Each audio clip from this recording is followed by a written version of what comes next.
आमदार राजाभाऊ खरे साहेबांनी असं ठरवलेलं आहे की आपण गावामध्ये जात असताना त्या गावाचा काय तर फायदा झाला पाहिजे, तिथं आपण कल्याणकारी योजना राबवली पाहिजे, तिथं आपल्या हातनं त्या गावाचं भलं झालं पाहिजे, अशा प्रकारची भूमिका घेणारा या महाराष्ट्रातला आमदार फार बोटावर मोजण्या इतके जे आमदार आहेत त्यात आपल्या राजाभाऊ खरे यांचं नाव येतं.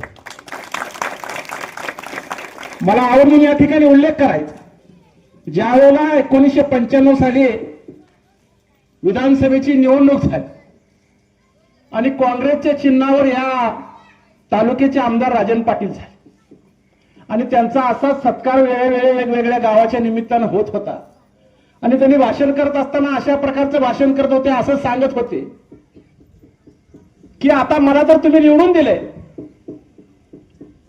पण माझ्या हातात सत्ता नाही, मी आता विकास काम करू शकत नाही, तरी तुम्ही आम्हाला समजून घेतलं पाहिजे. म्हणजे विकास काम करायच्या आधीच सत्ता नाही अशा प्रकारचं रडगाणं आम्ही 1995 साली ऐकलेलं आहे.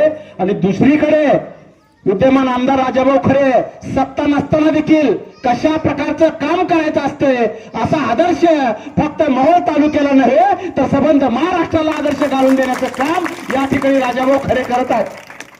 वेगवेगळ्या योजनेच्या माध्यमातून विधानसभेमध्ये आवाज उठवला. मोहोळचं या ठिकाणचं अप्पर तहसील कार्यालय अनगरला गेलं आणि ते अप्पर तहसील कार्यालय मोहोळच्या सोयीचं नाही, तालुक्यातल्या लोकांच्या सोयीचं नाही, येण्या जाण्याची अडचण होती. एका कोपऱ्यावर असलेलं अनगर गाव, इथलं अप्पर तहसील कार्यालय रद्द झालं पाहिजे म्हणून त्या ठिकाणी पहिल्यांदाच या ठिकाणी सभागृहामध्ये आवाज उठवणारा पहिल्यांदा निवडून आलेला आमदार राजाभाऊ खरे यांनी या ठिकाणी आवाज उठवला आणि ते अप्पर तहसील कार्यालय रद्द करण्यासाठी सिंहाचा वाटा या ठिकाणी राजाभाऊ खरे यांनी घेतलेला हा इतिहास निर्माण झालेला. आता या ठिकाणी तर दसराजी गायकवाड यांनी आपलं भाषण करत असताना सांगितलं अमुक अमुक रस्ता आम्हाला दिला पाहिजे, गायकवाड वस्तीचा रस्ता दिला पाहिजे, वेगवेगळ्या रस्त्याची मागणी यांनी या ठिकाणी केलेला आहे. याचाच अर्थ मागील 40 वर्षामध्ये इथल्या माजी आमदारांनी अनगरकरांनी या गावचा या तालुक्याचा विकास होऊ दिला नाही याचं उदाहरण खऱ्या अर्थानं दशरथ गायकवाड यांनी ज्यावेळेला भाषण करत असताना वेगवेगळ्या रस्त्याची मागणी केली. का 40 वर्षामध्ये तुम्हाला या ठिकाणचे पाणी पुरवठ्याचा प्रश्न मिटवता आला नाही? का 40 वर्षामध्ये तुम्हाला इथल्या रस्त्याचा प्रश्न मिटवता आला नाही? का 40 वर्षामध्ये या ठिकाणच्या ग्रामीण रुग्णालयाचा प्रश्न मिटवता आला नाही? का 40 वर्षामध्ये तुम्हाला जमीन वाटप करता आली नाही? फक्त आमदार होऊन या ठिकाणी 3 महिन्याचा कालावधी लोटल्यानंतर या ठिकाणची जमीन वाटपाचा कार्यक्रम करणारा आमदार या ठिकाणी राजाभाऊ खरे आहेत. म्हणून मला तुम्हाला या ठिकाणी विनंती करायची,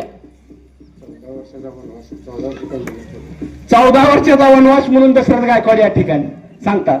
मला या ठिकाणी तुम्हाला विनंती करायची आहे, आता त्यांचे पिलाळे या ठिकाणी सांगत सुटलेले आहेत, गावागावामध्ये गल्ली गल्लीमध्ये या ठिकाणी सांगण्याचा प्रयत्न करत आहेत की आता विधानसभा होऊन 4 महिने झालं, 3 महिने झालं, काय विकास काम केला, काय विकास केला? आता जिल्हा परिषद आणि पंचायत समिती आमची येणार आहे, आमदारकीला चूक झाली अशा प्रकारची लोक कबुली देत आहेत. अशा प्रकारची त्यांची पिलावळं या तालुक्यामध्ये अपप्रचार करण्याचं काम करत आहेत. माझी या ठिकाणच्या माता भगिनीला, या ठिकाणच्या सर्वसामान्य कार्यकर्त्याला, या ठिकाणच्या तरुण कार्यकर्त्याला, या ठिकाणच्या वडीलधाऱ्या माणसांना माझी विनंती आहे, ज्या पद्धतीनं अनगरकराला या ठिकाणी या विधानसभेमध्ये 4 मुंड्या चीत केलं त्याच पद्धतीने येणाऱ्या पंचायत समिती आणि जिल्हा परिषदमध्ये आपण त्यांना 4 मुंड्या चीत करावं अशा प्रकारची अपेक्षा या ठिकाणी करतो. बोलण्यासारखं भरपूर आहे.